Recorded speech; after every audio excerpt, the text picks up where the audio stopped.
오늘 이 밤에 잘 나오셨습니다. 주의 은혜를 사모하며 기도하러 나온 한 분 한 분을 하나님께서 저는 가장 기뻐하실 것이라고 믿습니다. 담임 목사님, 저는 이 교회 와서 계속 기도하고 있는 것이 있는데, 하나님 말씀이 1년, 2년, 3년, 4년 계속 들려질 때에 성도들이 말씀을 통해 조금씩 조금씩 변화되기를 소망합니다. 그저 은혜 받았어요 라고 말하고 끝나는 것이 아니라 그 말씀이 내 삶을 녹이고 그 말씀이 내 마음을 움직여 정말로 우리의 말과 우리의 삶이 달라질 수 있는 말씀의 능력을 계속해서 공급받을 수 있기를 소망합니다. 담임 목사님, 저는 그러한 말씀을 전하기 위해서 최선을 다할 것입니다. 주일 예배뿐만이 아니라 모든 예배 가운데 주님 말씀을 통하여 성도가 살게 도와달라고 간절히 기도하며 주님께 엎드리며 나아갈 테니, 여러분들은 그 말씀을 좋은 마음밭으로 받으시고 그 마음밭에 하나님께서 30배, 60배, 100배로 채워주시는 은혜를 경험하시기를 소망합니다. 그리고 또 한 가지 기도하는 것이 있는데, 하나님, 우리 교회가 기도하는 교회 되기를 원합니다. 그것이 저의 간절한 기도의 제목입니다. 제가 많은 것들 지금 하지 않고 있습니다. 조금 더 기도하고 우리가 기도로 준비되어 하나님의 은혜를 풍성히 우리가 담을 수 있을 때에 우리가 그 다음에 모든 것들을 해나갈 것입니다. 특별히 이 금요기도회가 기도에 정말로 불이 임하는 그런 금요기도회가 되기를 소망합니다. 제가 누구 나오세요 나오세요 하지 않아도 은혜를 사모해서 장로, 권사, 안수집사, 집사, 성도, 목사뿐만이 아니라 모든 분들이 하나님 살아있구나, 기도하니까 하나님이 우리 인생 가운데 응답해 주시는구나 라는 것을 우리가 정말로 목도하고, 기도해야 되겠다, 기도하면 사는구나 라고 여기며 생명 다해 기도하기를 힘쓰는 우리 모두가 되기를 소망합니다. 말씀과 기도에 집중할 때에 교회는 늘 살아났습니다. 물질로 교회가 사는 것도 아니고요, 특별한 탁월한 재능 가진 사람 때문에 교회가 살지도 않습니다. 그저 겸손하게 주의 말씀을 듣고, 우리가 요즘 예레미야 말씀을 묵상하고 있는데 말씀이 들려도 말씀을 듣지를 않습니다.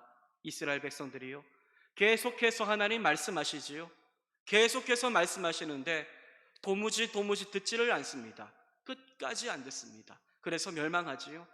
하나님 말씀을 듣는 심령을 우리 가운데 부어주시고, 하나님 정말로 눈물의 마음을 가지고 예레미야처럼 기도하는 우리 모두가 되기를 소망하며, 오늘 이 밤 말씀과 기도로 체험받고 생명의 정말로 능력을 주시는 복되신 주님 만나는 귀한 은혜의 시간 되기를 주님의 이름으로 축복합니다. 지난주 금요기도의 시간을 통해서 어떤 복을 우리가 함께 살펴보았습니까? 물질이 많은 자가 복이 있다, 건강한 자가 복이 있다, 이런 말씀 아니었습니다. 의에 줄이고 목마른 자가 복이 있다라는 말씀을 나누었습니다. 우리는 이 말씀처럼 예수님처럼 의에 줄이고 목마른 자가 되어야 합니다. 세상은 불의합니다. 세상은 불의하고 사실 우리 자신도 불의합니다. 예수라는 옷을 입고 있지 않으면 우리 자신도 시커먼 속을 가지고 있고 정말로 깨끗하지 못한 어두운 존재입니다. 하지만 이런 우리를 불쌍히 여기사 예수라는 의의 옷을 입혀주셨고, 그로 인하여 우리의 눈이 바뀌고 우리의 정말로 세상을 대하는 세계관이 바뀌어 이 어두운 세상, 정말로 물질과 환락과 쾌락과 이것이 행복이라고 말하고 있는 이 시대 가운데, 아니야, 그것이 행복이 아니라 진짜 복은 예수를 아는 게 복이야 라는 것을 우리가 먼저 알았기에 죄를 멀리하고 세상 속에서도 하나님의 의의 나라가 이루어지기를 갈망하며 의로운 세상을 꿈꾸어야 한다라고 말씀을 나누었습니다. 여러분, 의로운 자가 되시기를 바랍니다. 예수의 그 의로움을 우리가 닮아가며 그 의로움으로 세상을 바라볼 수 있기를 소망합니다.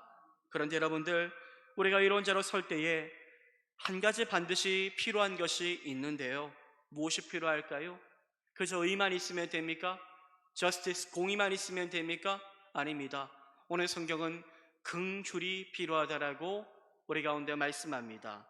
하나님은 우리가 하나님의 의를 가지고 세상과 수많은 다른 사람들을 칼로 난도질하듯 정죄하며 판단하며 미워하며 사는 것을 원치 않으십니다. 그래서 예수님은 의와 더불어 우리에게 긍휼이 필요하다라고 오늘 말씀하십니다. 정의는 옳은 것입니다. 정의는 옳은 것이지요. 그러나 정의에만 집중하다가 사랑과 긍휼을 잃어버리는 사람들이 많습니다. 또 우리는 세상의 정의가 마치 정말로 옳은 것인 양 살아서도 안 됩니다.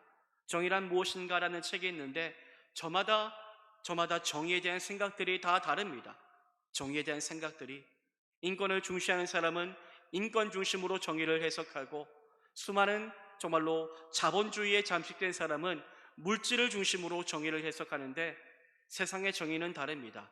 하지만 주님이 우리 가운데 정의가 되시고 의로움이 되시고 기준이 되신다는 사실을 우리는 기억해야 할 것입니다. 여러분, 우리는 정의를 말하며 살아야 되지요. 그런데 정의를 말하면서 정의로 인하여 사람을 정죄하고 사람의 마음을 난도질하는 그런 잘못된 길을 가지 말아야 할 것입니다.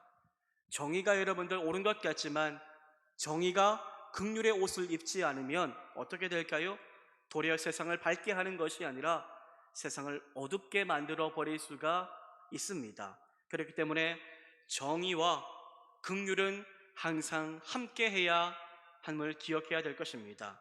마태복음 5장 7절인데요. 우리 7절 말씀을 다시 함께 읽어보겠습니다. 읽겠습니다. 시작.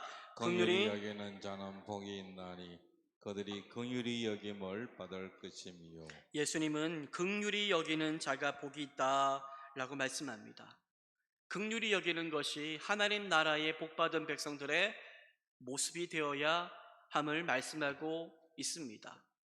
긍휼이 뭘까요? 도와주는 거지요. 도와주는 겁니다. 누군가를 바라볼 때 연민을 느끼고 정말로 불쌍함을 느끼고 가볍게 여겨서 정말로 그 사람의 마음을 가지고 도와주는 것을 긍휼이라고 말합니다.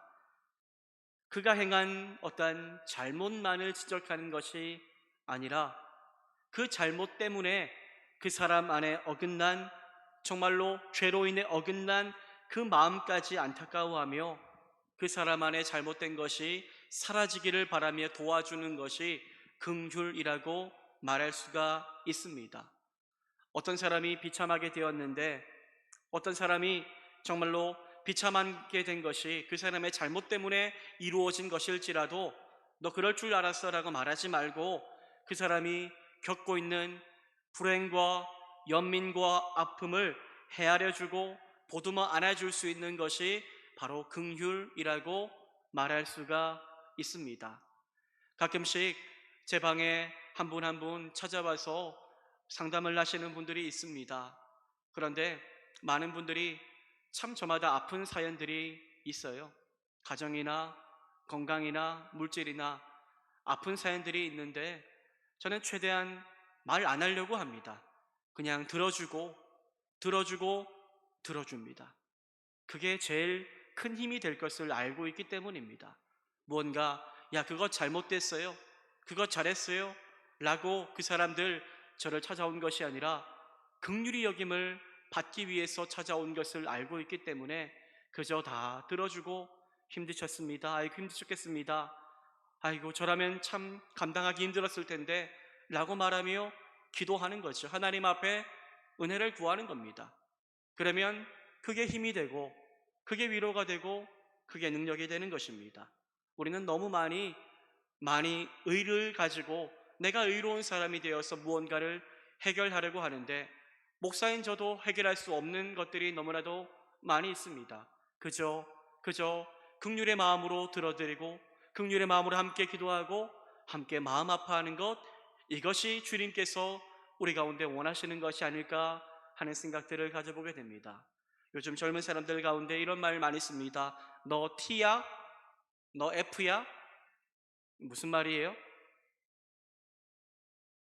뭐 아는 분도 있고 모르는 분도 있고 입을 열랑말랑 하시는 분도 있고 한데 뭐 너 T야? 너 F야? 뭐 MBTI에 나오는 거죠.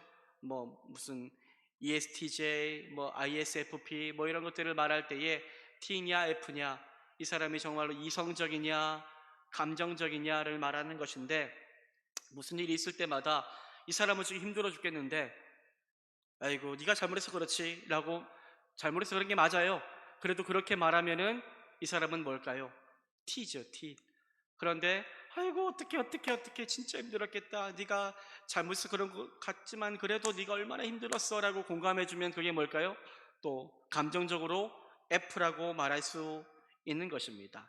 여러분, 굳이 국률이 뭔가라고 이야기한다면 뭐 T냐 F냐 뭐 이렇게 구분할 수는 없겠지만 조금 우리가 F가 되어야 되는 거죠. 무조건 이성적으로 틀렸어요, 잘못했어요 라고 말하기보다, 그렇게 정말로 될 수밖에 없었던 그 사람의 마음을 조금 이해하고 조금 그렇게 공감하고 헤아릴 수 있는 그런 사람이 되어야 한다는 것입니다. 예수님은요, 죄를 미워하셨어요. 죄에 대해서 미워하시고 죄에 대해서 엄격하셨지만, 그런데 참 신기하게도 예수님은 죄인에 대해서는 긍휼히 여기는 마음을 가지셨습니다. 마태복음 9장 36절은 이렇게 말씀합니다. 무리를 보시고 불쌍히 여기시니 이는 그들이 목자 없는 양과 같이 고생하며 기진함이라. 예수님은 사람들을 보시고 불쌍히 여기셨습니다. 불쌍히 여기셨어요. 이 불쌍히 여기다란 말을 헬라어로 표현한다면은 창자가 끊어질 정도로 연민을 느끼고 함께 아팠다라는 뜻을 가지고 있습니다. 당시 사람들은 인간의 영혼이 정말로 이 장기 기간 창자에 있다라고 생각했는데요. 예수님은 인간의 마음의 가장 깊은 곳 창자가 떨릴 정도로 그들을 바라보시며 함께 아파하시고 불쌍히 여기셨다는 것입니다. 우리말로 표현하면은 누군가가 힘들어하면, 누군가가 정말로 어려워하면 마음이 찢어질 듯 함께 아파하고 괴로워하였다는 것입니다. 예수님께서 무리들을 보시고 불쌍히 여기신 것, 긍휼히 여기신 것은 그들이 목자 없는 것 같이, 양과 같이 고생하며 기진하였기 때문입니다. 그렇다면 그들이 고생하며 기진한 이유는 무엇일까요? 바로 죄 때문에, 하나님을 떠났기 때문이며, 그러한 죄인된 사람들의 비참한 상태를 바라보시고 예수님은 마음이 찢어질 정도로 아파하셨습니다. 예수님 죄는 미워하셨습니다. 그러나 사람의 그 죄까지는 미워하지 않으셨습니다. 사람은 끝까지 사랑하셨습니다. 그래서 예수님은 죄는 죽이고 사람을 살리고자 친히 죄인이 되셔서 십자가에 못 박혀 죽으셨고, 다시 3일 만에 살아나심으로 죄인된 우리를 죽었던 자에서 산 자로, 정말로 죄인에서 의인으로 새 생명을 얻게 된 자로 우리를 변화시켜 주셨습니다. 이 모든 것은 무엇 때문입니까? 우리를 끝까지 사랑하시는 예수님의 긍휼의 마음이 있었기 때문입니다. 예수님이 긍휼의 마음이 없었다면 여기에서 우리가 예배드릴 사람 한 사람도 없습니다. 우리는 나도 모르게 교만해져서 정말로 나는 그래도 예배할 만하지, 나는 그래도 하나님 사랑할 만하지라고 생각하며 살아가지만, 아니요, 우리에게는 아무런 의의가 없습니다. 우리는 완전하게 죄인된 자들이었음을 기억하시며, 이런 죄인된 나 자신이 주님의 의를 외칠 수 있다는 것 자체가 은혜요 감사의 제목임을 믿고, 오늘 이 시간 우리를 살리신 주님 앞에 정말로 감사함으로 나아갈 수 있기를 소망합니다. 여러분, 하나님의 교회 정말로 필요한 것은 사랑이요 긍휼입니다. 교회는 물론 의가 필요합니다. 그러나 서로가 자신만 의롭다고 생각하며 서로를 비판하고 정죄한다면 그 교회는 희망이 없습니다. 지난 주일에 저기 분당에 있는 3만 명 정도 되는 교회 이제 목사님이 갑작스럽게 사임을 한다라는 소식을 들었습니다.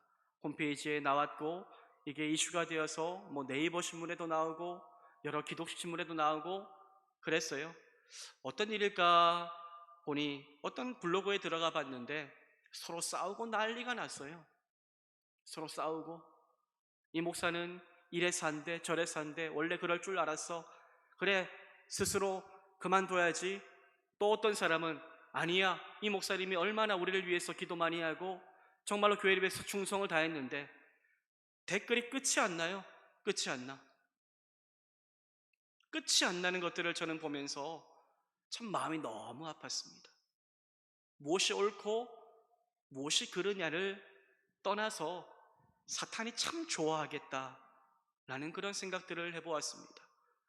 이로 인해서 교회가 무너지고 한순간에 풍지박살 나겠구나라는 생각들이 들면서 하나님 앞에 기도하게 되었습니다. 하나님, 인간의 부족함은 감추어 주시고 긍휼의 마음으로 덮어 주셔서 이 영향력 있는 교회가 하나님 흔들리지 않고 넘어지지 않을 수 있도록 주님 인도해 달라고 기도하게 되었습니다. 여러분, 우리 교회 저는 정말로 주님의 사랑과 주님의 긍휼이 있기를 소망합니다.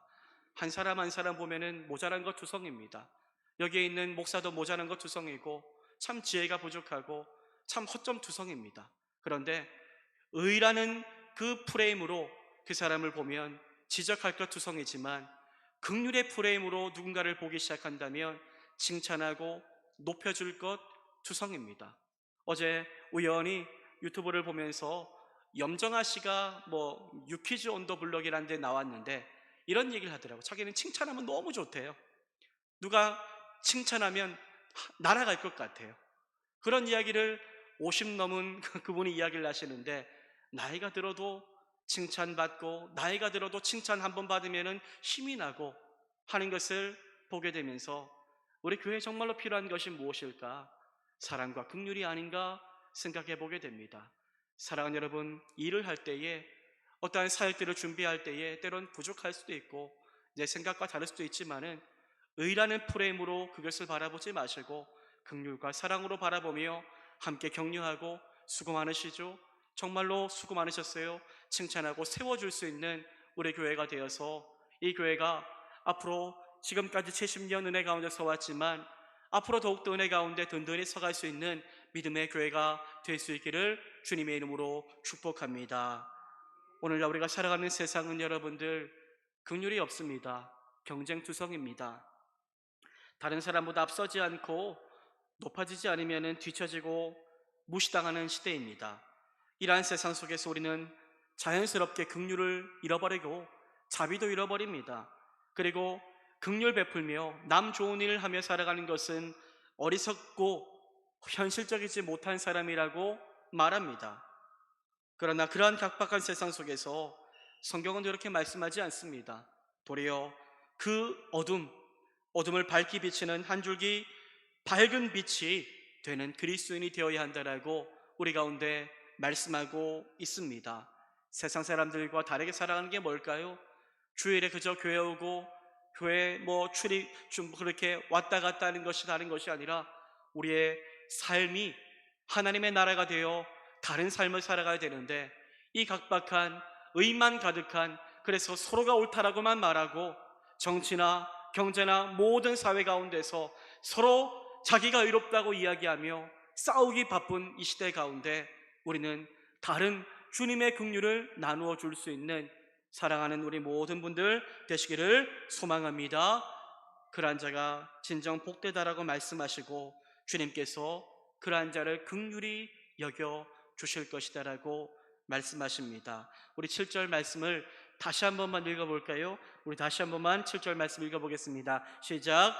긍휼히 여기는 자는 복이 있나니 그들이 긍휼히 여김을 받을 것이며. 긍휼히 여기는 자는 뭐가 있다고요? 복이 있다니, 복이 있나니. 긍휼히 여기면 세상은 복 없다고 해요. 네 것 챙기고 네가 높아지는 게 중요하지 남을 긍휼히 여기는 게 뭐가 복입니까? 그런데 예수님은 긍휼히 여기는 게 복이 있대요. 그런데 그러한 자에게 뭐 한다고요? 그들이 긍휼히 여김을 받을 것이다 라고 말씀하고 있습니다. 여러분, 우리는 긍휼히 여기는 자가 되기 위해서 정말로 긍휼히 여김을 받는 예수님께 이러한 복 받기 위해서 긍휼히 여기는 자가 되는 것이 아니라 이것은 결과입니다. 우리가 먼저 긍휼함을 받았지 않습니까?